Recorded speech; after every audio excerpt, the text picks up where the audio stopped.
tirahang malaginto na hinanda na ni Master doon sa lupa na bago. Ang kaligayahan ay di na magtatagal.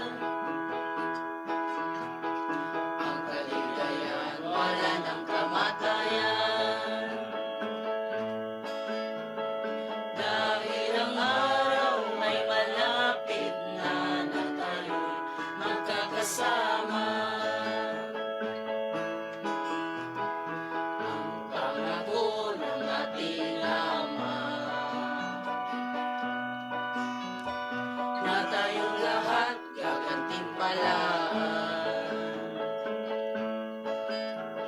sa ating mga ginawa kung sa kaharian.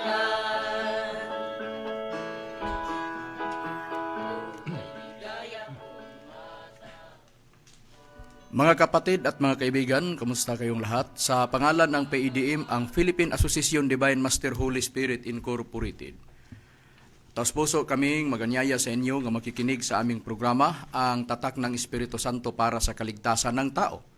At ito po ang inyong lingkod kapatid na Hermogenes Macarayo ay umaasa na sana ang pagpapala ni Master ay sumasa inyo at bigyan kayo ng mabuti at malusog na pangangatawan o sa malinaw na pag-iisip upang sa ganon ay lubos ninyong maunawaan ang mga katotohanan nga pag-aralan natin ngayon. Mga katotohanan nga lahat nakasulat sa Biblia.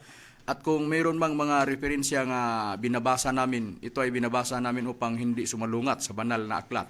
At ito po ang aming programa, ang Tatak ng Espiritu Santo ay para sa kaligtasan ng tao, ay patuloy na mapapakinggan dito sa himpilan ng Kabusis Power Radio sa oras kita sa alas 5 hanggang alas 6 ng gabi, tuwing Sabado. At sa Kidapawan, mapapakinggan po ito ang programa namin sa Ronda FM, sa Teleradyo, sa oras alas 5 hanggang alas 6 ng gabi tuwing Linggo. At ngayon, makakasama pa po natin ang mga kapatid na mga ministro ng PIDM. Ito naman si Brother Danilo Nakwa. Kamusta po kayo mga kapatid? Ito po ang inyong lingkod, kapatid na Jiggy Macarayo. At isa din po ako ngayon sa mga kasama niyo sa pag-aaral ng mga katotohanan na kasulat sa Biblia. At magpapakilala pa po ang mga kasama ko pa mga kapatid o ministro. At ito po, yung kapatid, Rumi Rama Camus. Kumusta mga minamahal naming tagapagsubaybay, itong inyong lingkod, kapatid na Robert Chan Maturan ni Piedad, at magpakilala pa ang ibang ministro. Kumusta po kayo mga kapatid at mga kaibigan? Ako po ang inyong lingkod, kapatid na Louie Dunyas. Makakasama niyo po sa oras na ito para sa pag-aaral sa nakasulat sa Biblia at magpakilala pa po ang isa pa kapatid. Kumusta po kayong lahat mga magulang at mga kaibigan? Ito po muli ang iyong lingkod kapatid, Richard Piedad. Sa palatuntunan ng PIDM ay siyang daan ng buhay, hangad po namin sa inyo na darating na panahon na tayong lahat ay magkasama. At sa di magtagal, babalik ko kayo kang Hermogenes Macarayo upang tatalakayin ang paksa. Babatiin po muna natin ang ating bagong kasama sa PIDM, ang ating General President ng organisasyon ng ICAGC, Ma'am Lilia Tuunan. Magandang hapon po sa iyo, Ma'am, at sa iyong buong sambahayan.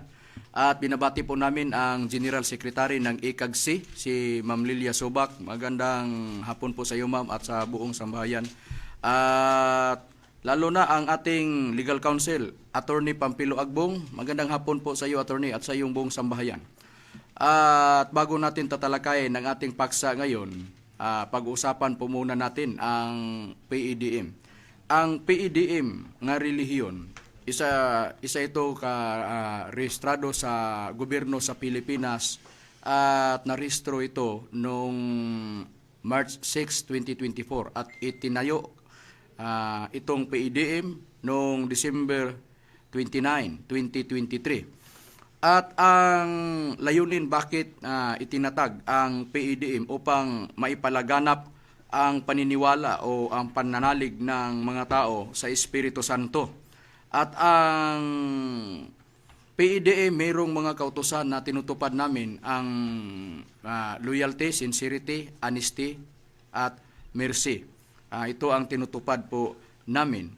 At ang karapat-dapat na maging kasapi ng relihiyon nga PDM, mayroong magandang panindigan sa lipunan at mayroong pag-uunawa sa iba't ibang relihiyon. At ang mga gawain sa mga nasa loob ng PDM, ang pagbigay tulong sa mga taong nangangailangan nga mayroong mga karamdaman o mga sakit, sa pagbibigay tulong sa pamamagitan ng paggagamot, sa espiritual na paggagamot, sa pamamagitan ng mga bagay o mga salita na ibinigay sa Espiritu Santo sa amin. Tinutupad din namin ang aming mga tungkulin bilang mga tagapaglingkod ng Espiritu Santo. At ngayon, ang tatalakayin nating paksa ay tungkol sa ang bautismo sa Espiritu Santo at sa apoy, at ang tatak ng Espiritu Santo para sa kaligtasan ng tao. Kung susuriin natin ang banal na aklat, mayroon ba po tayong mababasa nga sa Biblia na mayroon bautismo sa Espiritu Santo at sa apoy, kapatid na Rumi? Mayroon din kapatid na Makarayo. Dito ating mabasa sa aklat ng Lucas, Kabanata 3 at sa talatang 16. Ay sumagot si Juan na sinasabi sa kanilang lahat, katotohanang bautismuhan kayo ng tubig. Datapuat, dumarating ang lalong makapangyarihan, makalag ng panali ng kaniyang mga pangyapak. Kayo'y bautismuhan ng Espiritu Santo at sa apoy. Basahin ta ulit mga kapatid at mga kaibigan. Ay sumagot si Juan na sinasabi sa kanilang lahat, katotohanang binabautismuhan ko kayo ng tubig, datapuat dumarating ang lalong makapangyarihan kaysa akin. Ako'y hindi karapat-dapat magkalag ng panali ng kaniyang mga panyapak. Kayo'y babautismuhan niya sa Espiritu Santo at sa apoy. Maliwanag po sa nabasa natin sa Biblia, mga kapatid at mga kaibigan. Sabi ni Juan nga Bautista, merong dumarating nga kasunod niya, nga makapangyarihan pa kaysa kanya. At ang gagawin ng dumarating nga kasunod ni Juan nga Bautista ay siyang magbabautismo ng Espiritu Santo at sa apoy. Ito po ang nababasa natin nga nakasulat sa Biblia. Sino po ang tinutukoy ni Juan nga Bautista nga susunod sa kanya ay siya ring magbabautismo sa Espiritu Santo at sa apoy? Kapatid na Dani, sino ho ang tinutukoy ni Juan nga Bautista nga kasunod niya? Basahin natin ang nakapahayag na sinabi ni Juan Bautista, di nakasulat dito sa Juan, sa Kapitulo 1, versikulo 25 hanggang 27, 29 hanggang 30. Ito pahayag. At sa kanya'y kanilang tinanong, at sinabi sa kanya, bakit nga nagbabautismo ka kung hindi ikaw ba ang Kristo, ni si Elias, ni ang propeta? Siya'y sinagot ni Juan na nagsabi, ako'y bumabautismo sa tubig. Datapot sa gitna ninyo'y may isang nakatayo na hindi niyo nakilala.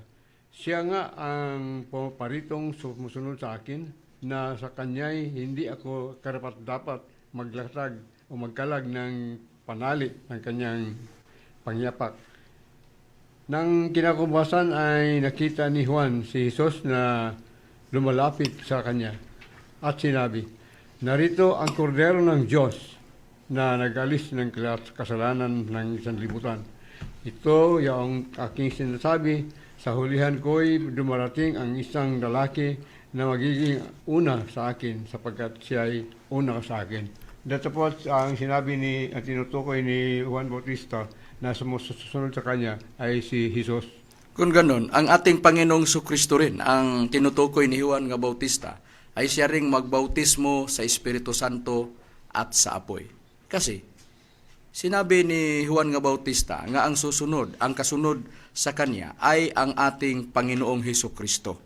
Ito ang tinutukoy ni Juan nga Bautista na dumarating nga kasunod niya, nga ang gagawin sa dumarating nga kasunod ni Juan nga Bautista ay siyang magbabautismo sa Espiritu Santo at sa apoy. Sa nabasa natin nga nakasulat sa Biblia, kung ang ating Panginoong Hesukristo ay siyang magbabautismo ng Espiritu Santo at sa apoy. Sa anong paraan ang pagbautismo ng ating Panginoong Hesukristo sa Espiritu Santo at sa apoy? Binanggit ba? Mayroon bang binanggit ang ating Panginoong Hesukristo tungkol sa Espiritu Santo, kapatid na Richard? Mayroon po, kapatid na Makarayo. At babasahin na natin ang tagagawa, Kabanata 1, talatang 8. Datapwat, tatanggapin ninyo ang kapangyarihan pagdating sa inyo ng Espiritu Santo at kayo'y magiging mga saksi ko sa Jerusalem at sa buong Judea at Samaria at sa hangganang sa kahuli-hulihang hangganang ng lupa. Maliwanag sa nabasa, datapuat, tatanggapin ninyo ang kapangyarihan pagdating sa inyo ng Espiritu Santo at kayo'y magiging mga saksi ko sa Jerusalem at sa buong Judea at Samaria at hanggang sa kahuli-hulihang hangganan ng lupa. Batay sa nabasa po natin nga nakasulat sa Biblia, maliwanag po sa sinabi ng ating Panginoong Hesukristo. Sinabihan niya ang kaniyang mga lingkod, tatanggap kayo ng kapangyarihan pag dumating na ang Espiritu Santo. Mayroong pangako ang ating Panginoong Hesukristo doon sa kaniyang mga lingkod. Sabi ng ating Panginoong Hesukristo, tatanggap sila ng kapangyarihan pag dumating ang Espiritu Santo na ipinangako ng ating Panginoong Hesukristo doon sa kaniyang mga lingkod. Ano ang layunin? Bakit tatanggap ang mga tagapaglingkod ng ating Panginoong Hesukristo sa kapangyarihan? Kung bakit tatanggap sila ng kapangyarihan? Upang sa pamamagitan ng kapangyarihan ay meron silang malaking misyon. Anong misyon? Sa mga tagapaglingkod ng ating Panginoong Hesukristo ay sila magpapagaling ng mga tao na mayroong mga karamdaman o mga sakit. Mayroon ba tayong katunayan dyan, kapatid na Louie, na mababasa natin sa Biblia na ang isa sa misyon ng mga lingkod ng ating Panginoong Hesukristo, magpapagaling sila sa mga taong mayroong karamdaman o mga sakit? Mayroon, kapatid na Makarayo. At ito mababasa natin sa Lucas Kabanata 9 at sa talatang 1 hanggang 2. At tinipon niya ang 12 at binigyan sila ng kapangyarihan at kapamahalaan sa lahat ng mga demonyo at upang magpagaling ng mga sakit. Ikadua, at sila'y sinugo siya upang ipangaral ang kaharian ng Diyos at magpagaling ng mga may sakit. Maliwanag po sa nabasa nga talata sa Biblia. Itinipon ng ating Panginoon Hesukristo, tinipon niya ang kaniyang 12. Ito ang mga lingkod ng ating Panginoon Hesukristo, mga apostol ng ating Panginoon Hesukristo, at binigyan sila ang 12 na mga lingkod ng ating Panginoon Hesukristo ng kapangyarihan. Ano ang dahilan? Bakit binigyan sila ng kapangyarihan?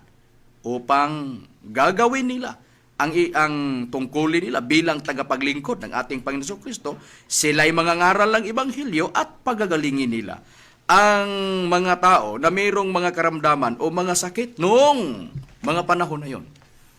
Noong kasama nila ang ating Panginoong Hesukristo at kasama din ng ating Panginoong Hesukristo ang kaniyang mga lingkod. Nangako ang ating Panginoong Hesukristo sa kaniyang mga tagapaglingkod, sa kaniyang mga lingkod, natatanggap sila ng kapangyarihan pag dumating ang Espiritu Santo. Kailan natupad ang pagtanggap ng mga lingkod ng ating Panginoong Hesukristo sa kapangyarihan? Pag dumating ang Espiritu Santo. Kung kailan nila natanggap ang kapangyarihan? Pagdating sa araw ng Pentecostes. Mayroon ba po tayong mababasa dyan, kapatid na Robert? Meron po kapatid na Brad Macarayo. At atin lang pong babasahin dito sa ang mga gawa sa kabanata 2 at sa talatang 1 hanggang 4. At nang dumating nga ang araw ng Pentecostes, silang lahat ay nangagkakatipo ng isang dako, at biglang dumating mula sa langit ang isang ugong nagayas sa isang humahagibis na hanging malakas, at pinuno ang buong bahay ng kanilang kinauupuan. At sa kanila'y may napakitang mga dilang kawangis ng apoy na nagkakabahagi at dumapo sa bawat isa sa kanila. At silang lahat ay nangapuspos ng Espiritu Santo at nagsisimula magsalita ng iba't ibang wika ayon sa ipinagkakaloob ng Espiritu sa kanilang salitain. Kung kailan natupad ang pagtanggap ng mga lingkod ng ating Panginoong Jesucristo ng kapangyarihan, noong pagdating sa araw ng Pentecostes ay nagkakatipon silang lahat doon sa isang dako at napupuno ang buong bahay na humahagibis ng hangin na malakas. At sa kanila'y may napakitang mga dilang kawangis ng apoy na nagkabahabahagi at dumapo sa bawat isa sa kanila, sa mga lingkod ng ating Panginoong Jesucristo. Ano ang nakita? Dumapo sa kanila. Mga dila nga kawangis ng apoy at dumapo sa bawat isa sa kanila. At silang lahat ay nangapuspos ng Espiritu Santo. O ito na ang katuparan ng pangako ng ating Panginoong Jesucristo. Pag dumating ang Espiritu Santo, tatanggapin ninyo ang kapangyarihan.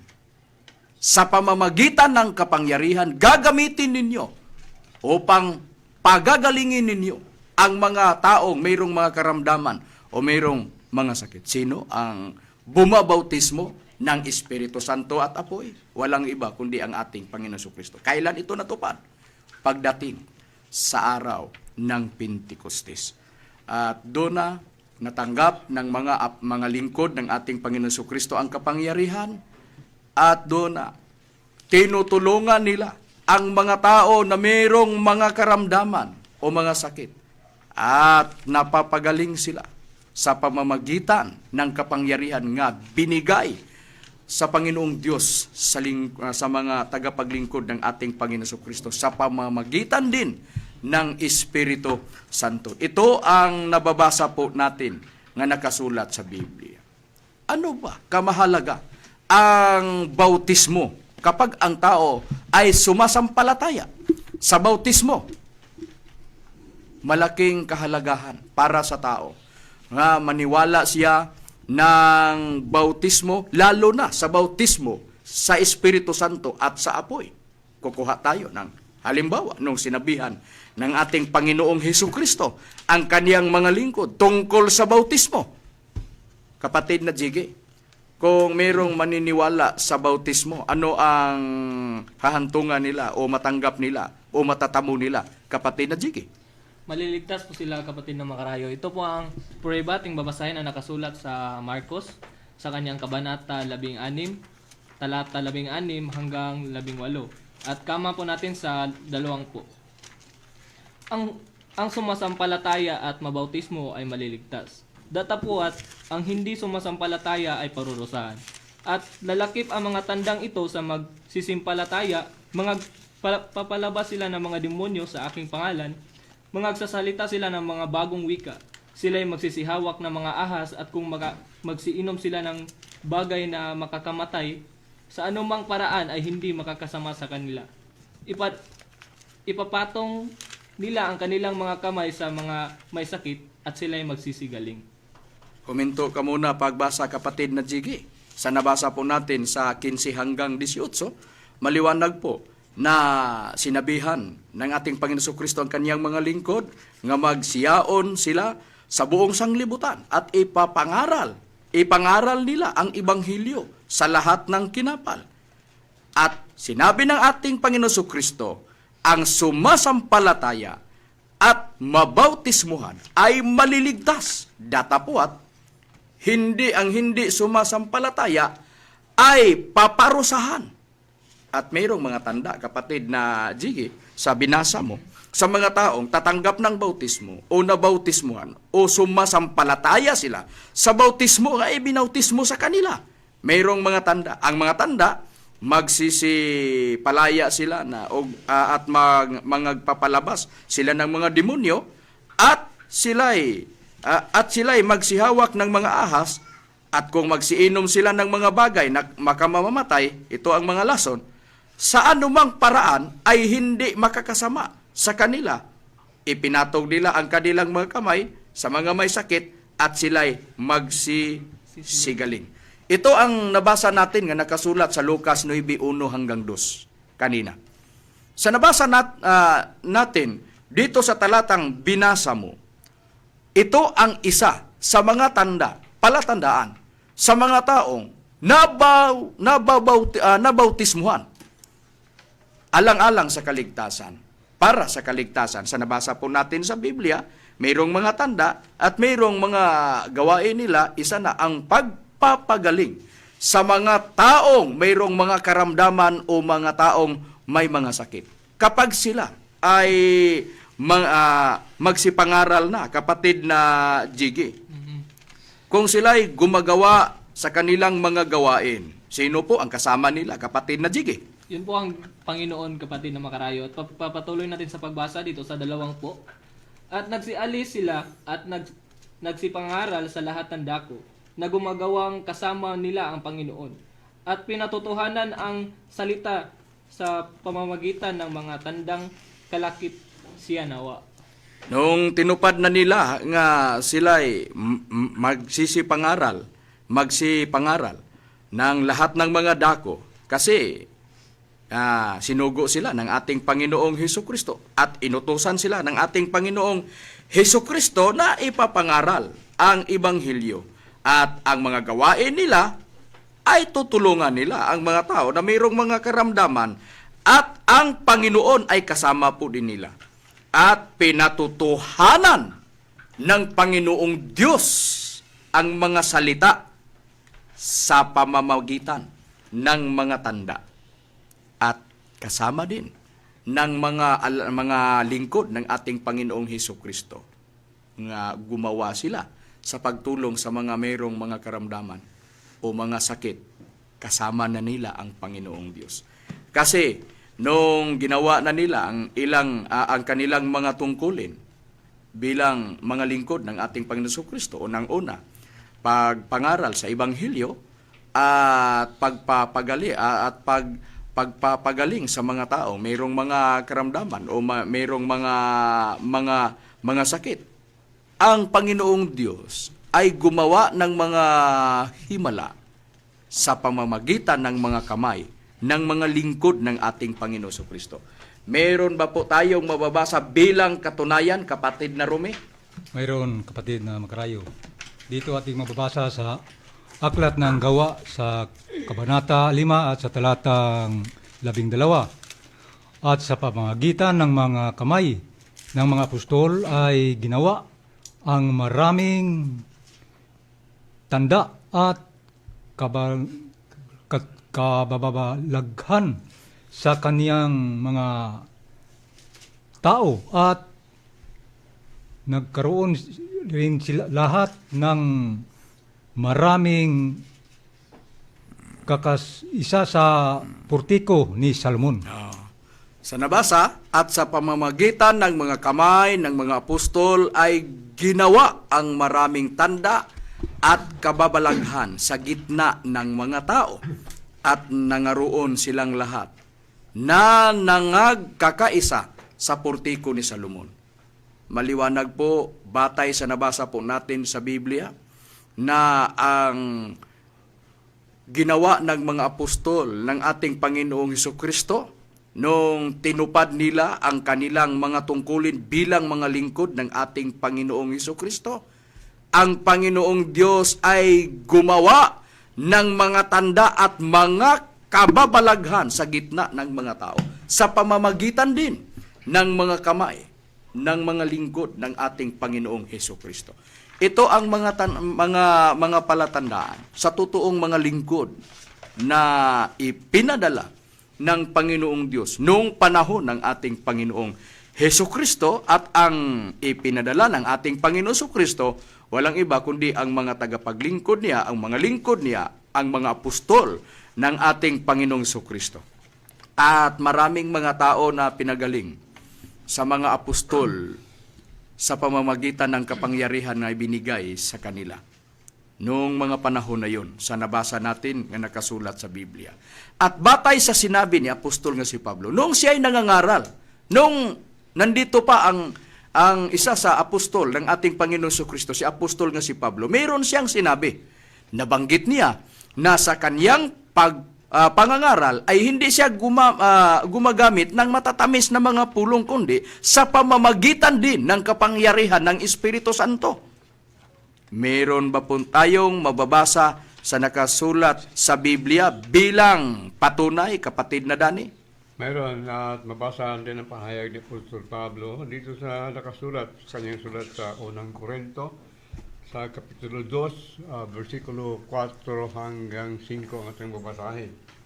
Sabi ni Apostol Pablo, at nang mangaral ako sa inyo, hindi ako gumamit ng matatamis na mga pananalita batay sa karunungan ng tao upang kumbinsihin kayo.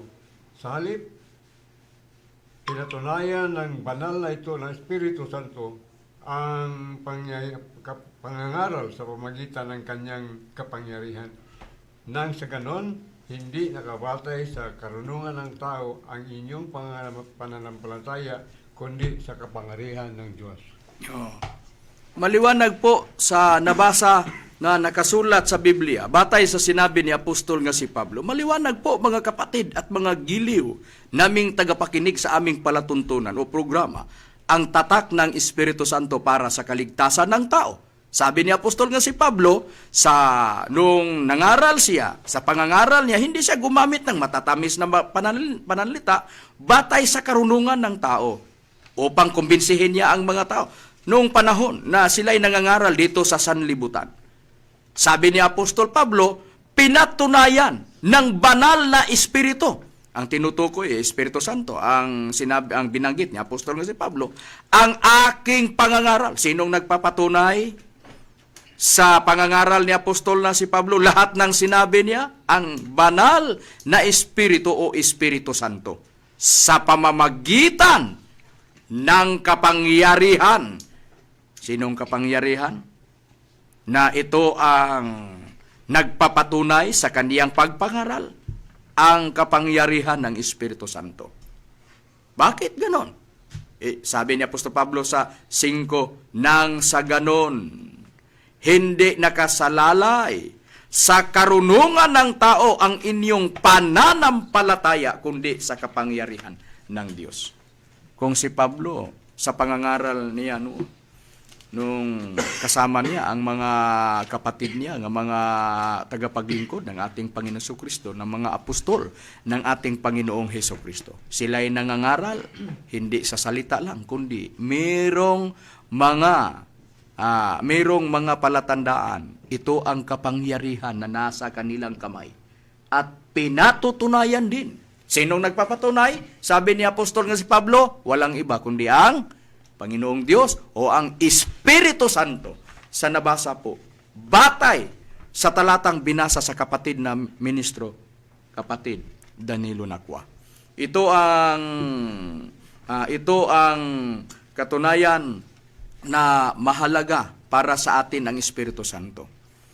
Ito ang nakatala sa aming bylaws na ang layunin upang itatag ang PADM o Philippine Association Divine Master Holy Spirit Incorporated upang mapalaganap o mapalago ang pananalig ng tao diyan sa Espiritu Santo. Noon pa sa panahon ng nangangaral ang mga apostol ng ating Panginoon Jesucristo dito sa sanlibutan, ipinakita na nila ano kamahalaga ang Espiritu Santo. Dahil sa kanilang pangangaral, pinatutunayan ng Espiritu Santo ang kanilang lahat nilang sinabi nung sila'y nangaral sa pamamagitan ng kapangyarihan ng Espiritu Santo. Ito ang nababasa natin nga mga katotohanan o aral na nakasulat sa banal na aklat. At baka mayroong mga nagmamasid ngayon. Mayroong mga tao na nakikinig sa programa natin at nanonood sa Facebook at nanonood sa YouTube sa PEDM Universal. Kung at sila'y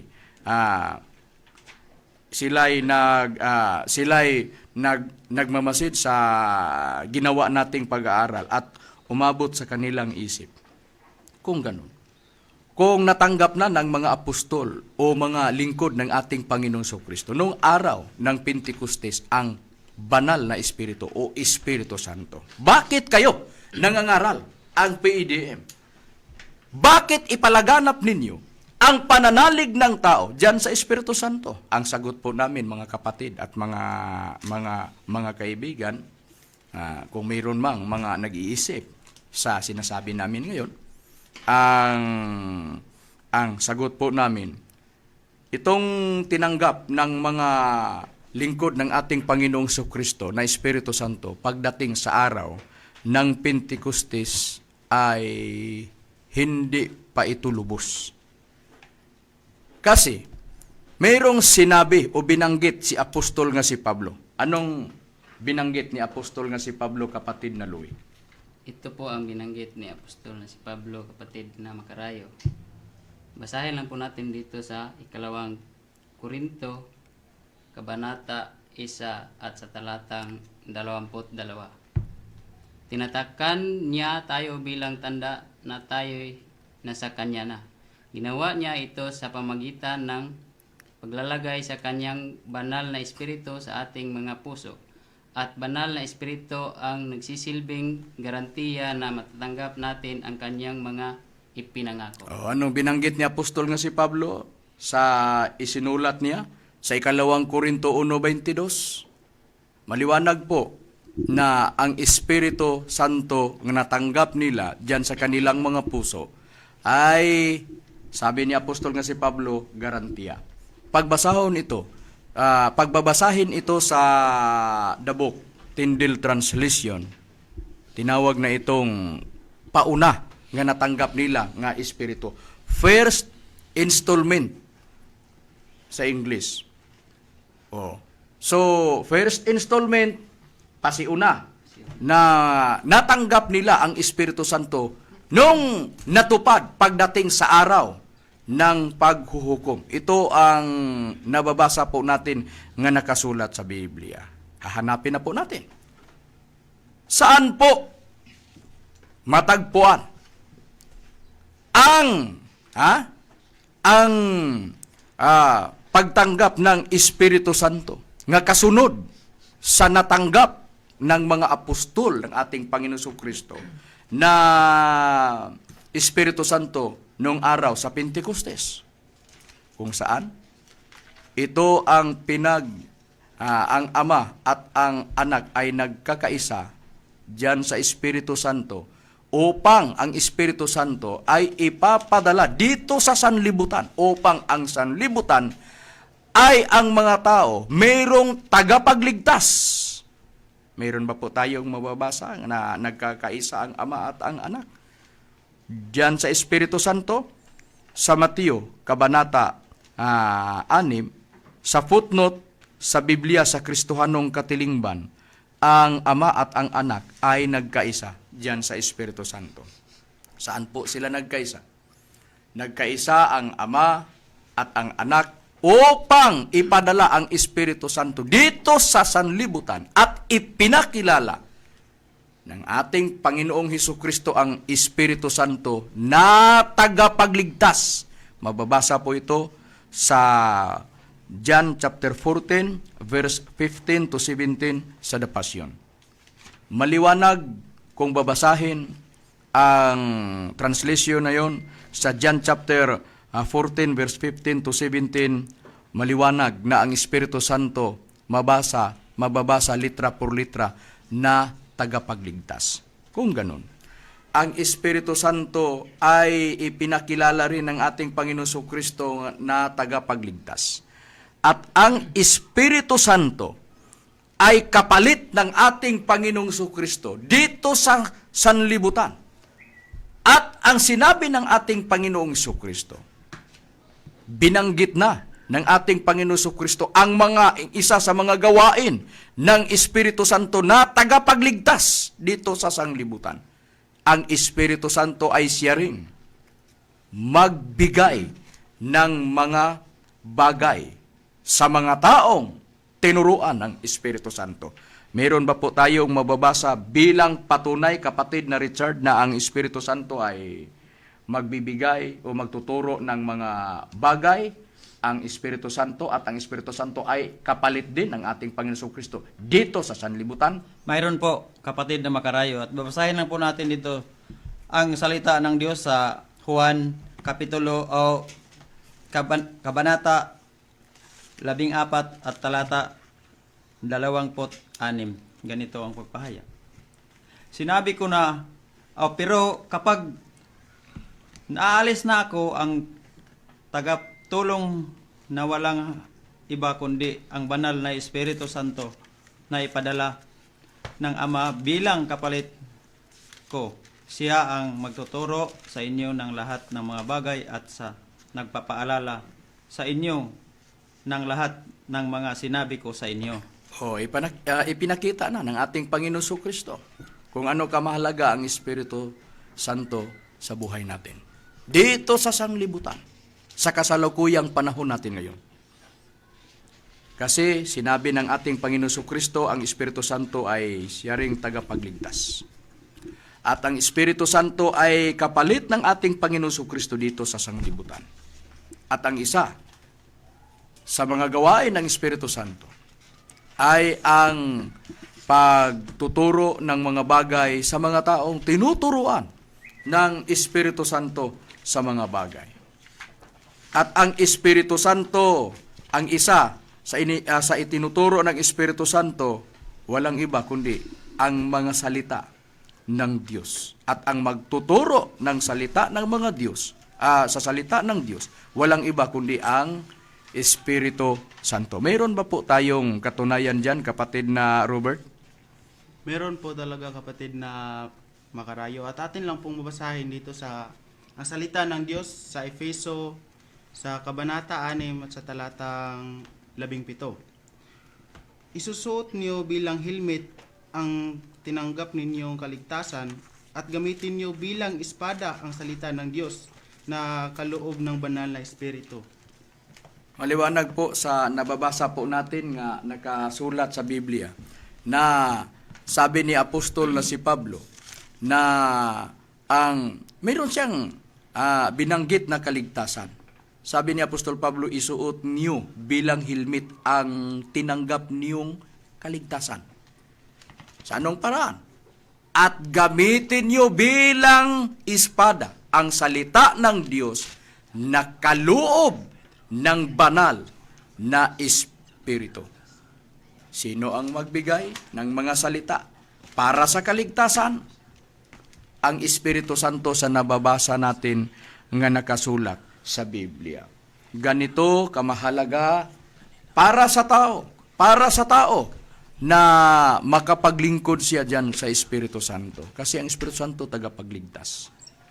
Ang mahirap lang sa tao kung hindi siya makatanggap ng mga salita na ibibigay ng Espiritu Santo sa mga taong tinuturuan niya ng mga bagay at bibigyan niya ng mga salita para sa kaligtasan. Kasi ang mga salita na ibinigay ng Espiritu Santo ay makapangyarihan. Kasi ang salita ng Diyos makapangyarihan. Mababasa po ito sa Hebro 4:12 na ang salita ng Diyos ay mabisa o makapangyarihan. Ang mga salita na ibibigay ng Espiritu Santo sa mga taong tinuturuan niya. At pagdating sa araw na ang mga tao ay mangangailangan ng kaligtasan sa pamamagitan ding ng kapangyarihan ng mga salita na ibibigay ng Espiritu Santo sa mga taong tinuturuan niya sa panahon ng kamatayan at kagutom at digmaan, ay ililigtas ng Panginoong Diyos ang mga tao sa pamamagitan ng kapangyarihan ng mga salita na ibibigay niya na inihalintulad ng tabak o espada. Meron ba po tayong mababasa diyan, kapatid na Robert? Po, ano? Louie? Meron ba po tayong mababasa bilang katunayan sa sinabi natin, kapatid na Louie? Meron po, kapatid na Makarayo. At ito po ang mabasa natin dito sa Job, Kabanata 5 at sa talatang 20. Sa kagutom ay tutubusin kanya, sa kamatayan at sa pagdidigma ay sa kapangyarihan ng tabak. Maliwanag po sa nabasa natin sa Biblia na ang sabi sa binanggit sa talatang binasa sa kapatid na ministro, sa kagutom tutubusin kaniya sa kamatayan at sa digmaan sa kapangyarihan ng tabak. Kasi ang mga salita na ibinigay ng Espiritu Santo, ibibigay ng Espiritu Santo sa mga taong tinuturuan niya sa mga bagay at sa mga salita na ibibigay niya, ay inihalintulad din ng tabak o espada sa kapangyarihan ng mga salita na ibibigay niya sa mga tao na binigyan niya, ay sa kapangyarihan nito ay ililigtas ang tao, lalo na pagdating sa nabasa po na digmaan o kagutom o sa kamatayan. Ito ang nababasa natin na malinaw na nakasulat sa banal na aklat. Saan po matagpuan ng mga tao ang mga salita sa kasalukuyang panahon natin ngayon? Kung saan matagpuan ang mga pulong at saan o sa anong paraan ang pagbigay ng Espiritu Santo sa mga salita? Saan po lalabas kung babasahin natin ang nakasulat sa ang nakasulat sa banal na aklat, ang mga salita na ibibigay ng Espiritu Santo sa mga tao tinuturuan niya? Saan lumabas, kapatid na Richard? Basahin lang po natin dito, kapatid na Makarayo, sa Mateo 4 Kabanata 4 at talata 4. Datapwat siya'y sumagot at sinabi at sinusulat, hindi sa tagumpay lamang mabubuhay ang tao, kundi sa bawat salitang lumalabas ng bibig ng Diyos. Basahin natin ulit, mga kapatid at mga kaibigan. Datapwat siya'y sumagot at sinabi, nasusulat, hindi sa tinapay lamang mabubuhay ang tao, kundi sa bawat salitang lumalabas sa bibig ng Diyos. Saan po lalabas? At sa anong paraan ibibigay ng Espiritu Santo ang mga salita niya? Sa pamamagitan, ang salita na ibibigay niya ay lumalabas din sa kanyang bibig sa nababasa natin nga nakasulat sa Biblia. Maliwanag po. Batay sa nabasa natin sa Biblia, ang mga salita ng Diyos ay lumalabas sa kanyang bibig. Sino ang magbibigay ng mga salita? Walang iba kundi ang banal na Espiritu o Espiritu Santo. Sino po? Ang mga tao na hinirang ng Panginoon o Espiritu Santo upang bigyan niya ng kanyang mga salita para magamit pagdating sa araw na ang tao ay mangangailangan sa panahon ng kamatayan o sa kagutom o sa digmaan. Kung sino ang mga taong hinirang ng Panginoong Diyos, walang iba kundi ang mga taong ang paglilingkod nila ay bagong paglilingkod ng mga tao diyan sa Espiritu Santo. Mayroon ba po tayong mababasa parang pagpatunay, kapatid na Jiggy? Meron po kapatid ng Makarayo at babasahin lang po natin ang salita ng Diyos sa kanyang Roma, Kabanata 7, talata 6. Pero ngayon ay malaya na tayo sa kautusan dahil namatay na tayo sa kautusan ito na dating umalipin sa atin. Ang ating paglilingkod ngayon sa Diyos ay hindi na ayon sa dating buhay na dulot ng kautusan, kundi sa bagong buhay na dulot ng banal na Espiritu. Sa nabasa po natin sa Biblia, ito ang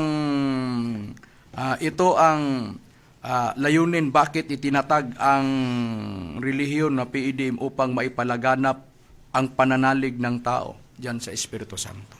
Kasi mahalaga para sa tao na maglilingkod diyan sa Espiritu Santo, lalo na ng mga panahon natin ngayon.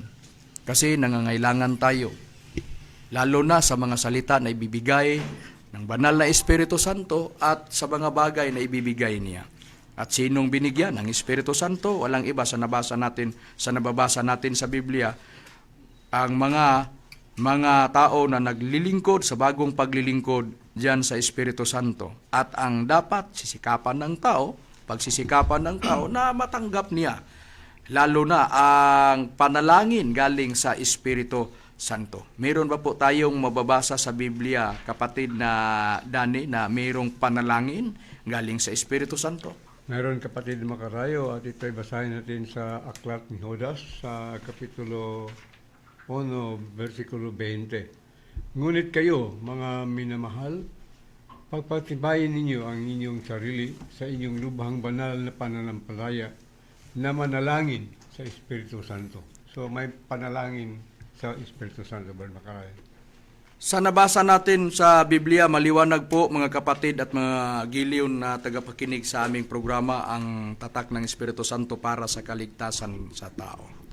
Ang dapat pagsisikapan ng tao na makapaglingkod siya sa Espiritu Santo at mabautismuhan siya ng bautismo sa Espiritu Santo at sa apoy. At ang magbabautismo diyan, walang iba kundi Diyos. Hindi ito gawain ng tao, kundi gawain ito sa Panginoong Diyos sa nabasa po natin nga nakasulat sa Biblia. Ang pagsikapan sa tao, dapat siya nakapaglingkod sa Espiritu Santo sa bagong paglilingkod at tinuturuan siya ng Espiritu Santo, binigyan ng mga salita at sa mga bagay na ibibigay ng Panginoong Diyos diyan sa kaniyang mga lingkod. Yung mga taong naglilingkod sa Espiritu Santo at nakatanggap din ng panalangin. Dahil ang Espiritu Santo ay tagapagligtas rin. Sabi ng ating Panginoong Kristo, dahil ang Espiritu Santo tagapagligtas, siya ang magbibigay ng panalangin upang dinggin niya ang panalangin ng kaniyang mga lingkod at siya din ang magbibigay ng panalangin sa kaniyang mga lingkod. Ito ang dapat pagsisikapan ng tao na matamo ng tao ang paglilingkod diyan sa Espiritu Santo at lalo na ang panalangin na tatanggapin ng tao, makatanggap siya ng panalangin na ibibigay sa Espiritu Santo alang-alang sa kaligtasan ng tao pagdating sa araw ng paghuhukom.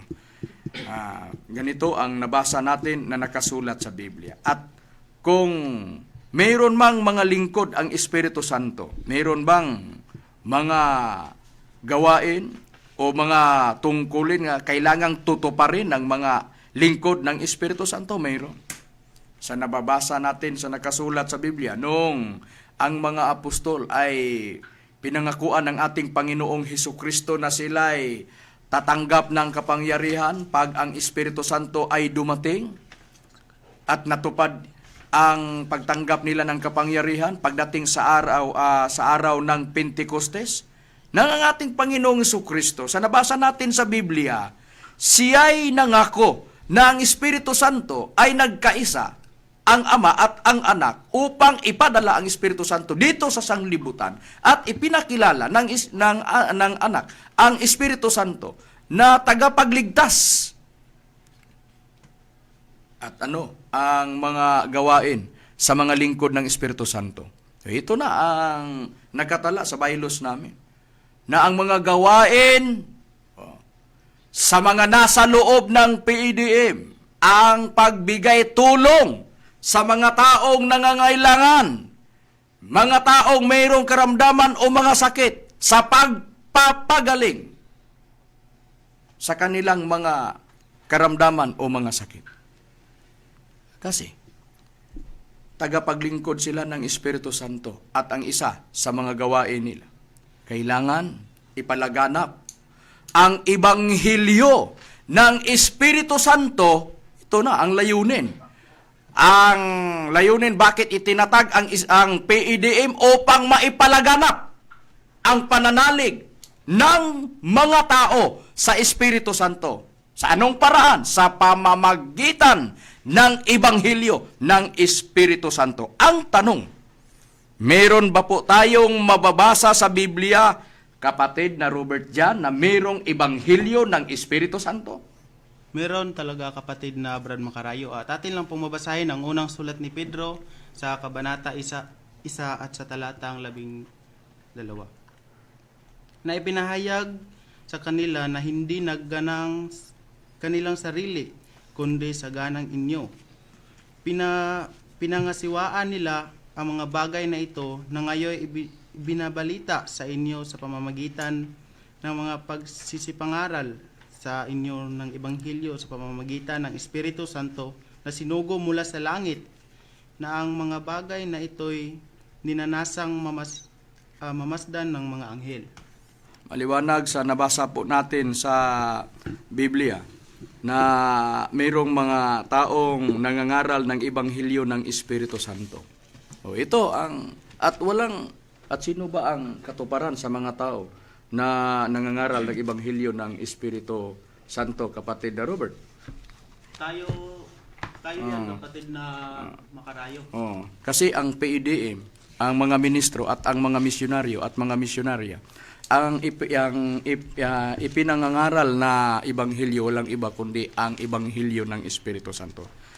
Tayo ang katuparan sa mga tao na nangangaral ng Ebanghelyo ng Espiritu Santo. Ito ang nakatala sa bylaws sa PEDM na ipalaganap ang pananalig sa tao, sa mga tao diyan sa Espiritu Santo. Ito na ang isa sa mga gawain natin, ang pagpalaganap sa pananalig ng tao sa Espiritu Santo sa pamamagitan ng pangangaral natin sa Ebanghelyo ng Espiritu Santo.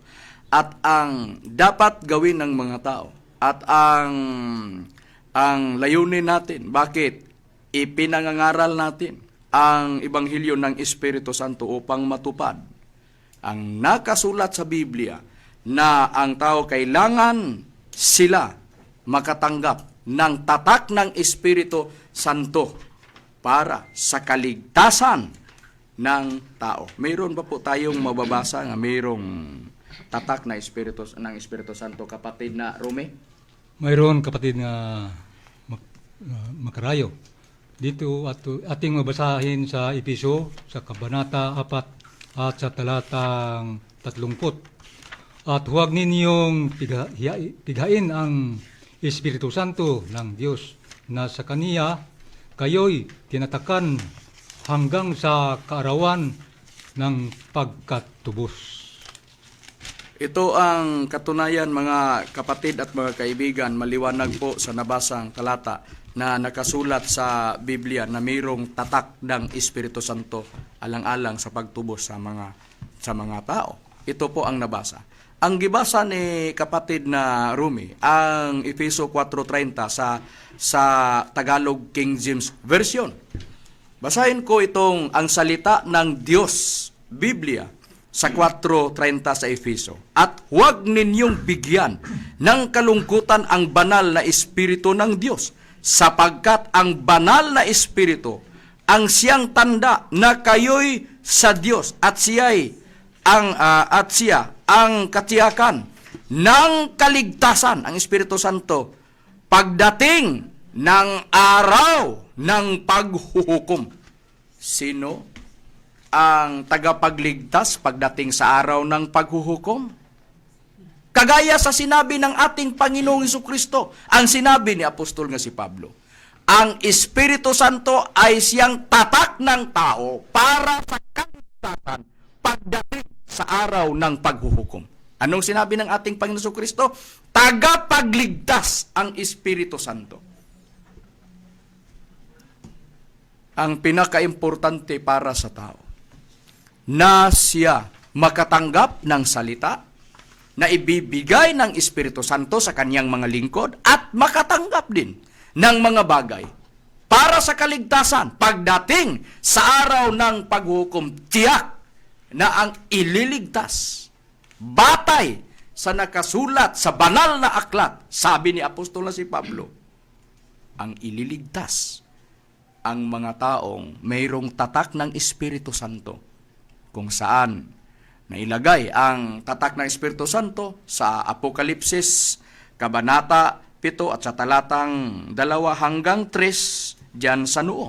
At pagdating sa araw ng paghuhukom, tiyak na ang maliligtas ang mga lingkod ng Espiritu Santo na natatakan sa tatak ng Espiritu Santo na nasa noob, at tiyak na ang hindi natatakan ng tatak ng Espiritu Santo hindi makatanggap ng kaligtasan kundi paparurusahan. At saan po dadalhin ng banal na Espiritu Santo ang kaniyang mga lingkod pagdating sa araw ng paghuhukom?